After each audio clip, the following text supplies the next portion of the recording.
Let's go now to Accra, where Straight Talk Africa host Shaka Ssali is standing by with the latest on Mr. Obama's visit.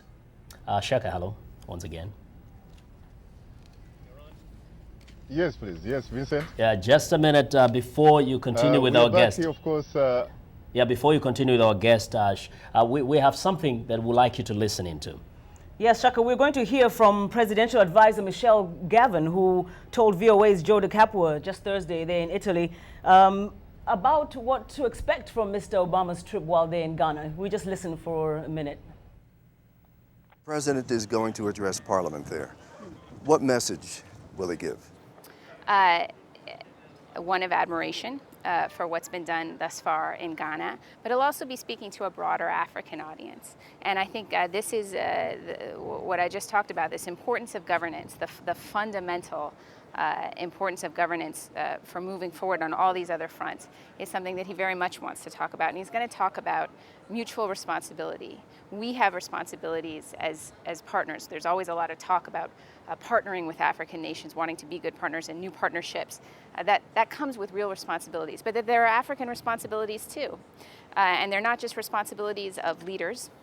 There are responsibilities of citizens, and talking about civic responsibility, how there are many examples where the manifestations of that have really helped to drive countries forward in terms of governance progress and development progress. And so that's what he wants to talk about, shared responsibilities and how we can move forward together. Shaka Ssali, just to pick up from what Ms. Gavin was saying, that has been an issue that a lot of African countries have been raising, that they want more partnership with the U.S. instead of always aid and assistance. What do you think Mr. Obama how do you think Mr. Obama will be steering his message along those lines of mutual responsibility and also maybe paving the way for more partnership as opposed to assistance?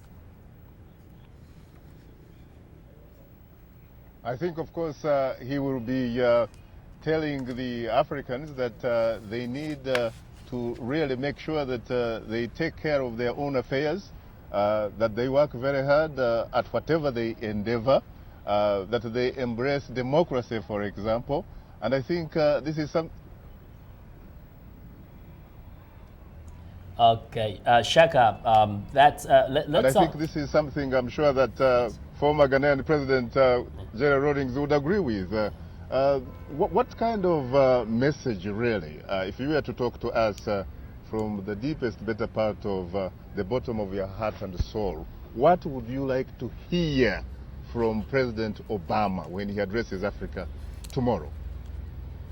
Quite frankly, I think the issue of good governance, the rule of law, deepening our democracy will be his subjects, okay? Mm-hmm.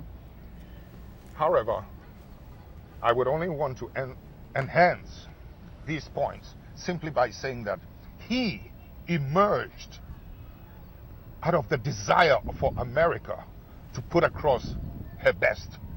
He is a reflection of the best of America. Mm-hmm. And I'm trying to make you understand that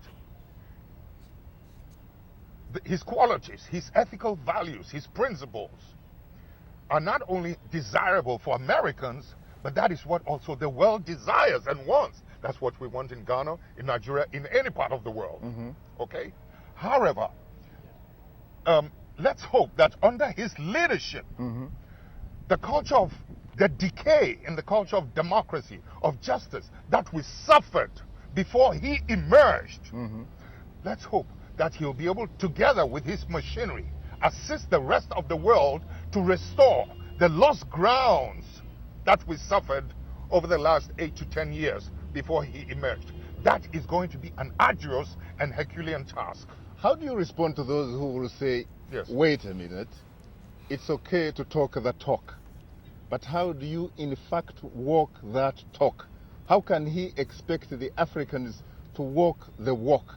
How is he going, for example, to reward countries like yours, which have embraced democracy, and deny rewards countries that somehow increasingly continue to go into dictatorship?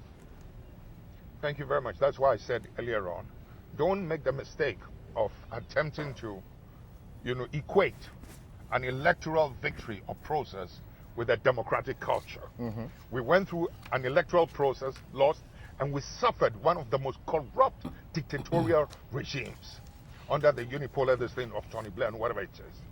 The people who couldn't take it anymore. And thankfully, with Nigeria's partial intervention, and believe it, because we were on the verge of another explosion because they were trying to tamper with the figures. And Yar'Adua had to send his senior general to come and warn Kufuor, don't attempt it, otherwise Ghana might blow up. And that's when they let it go. The figures that are being published are false. We were far in ahead.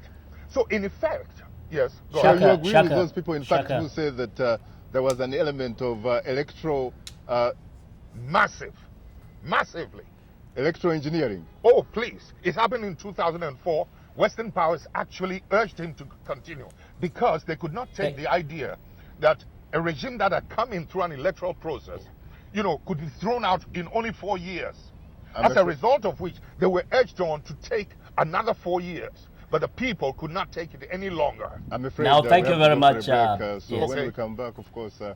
we'll give you the opportunity to say what you want to say. Please. Thank you. Thank you very much, Shaka.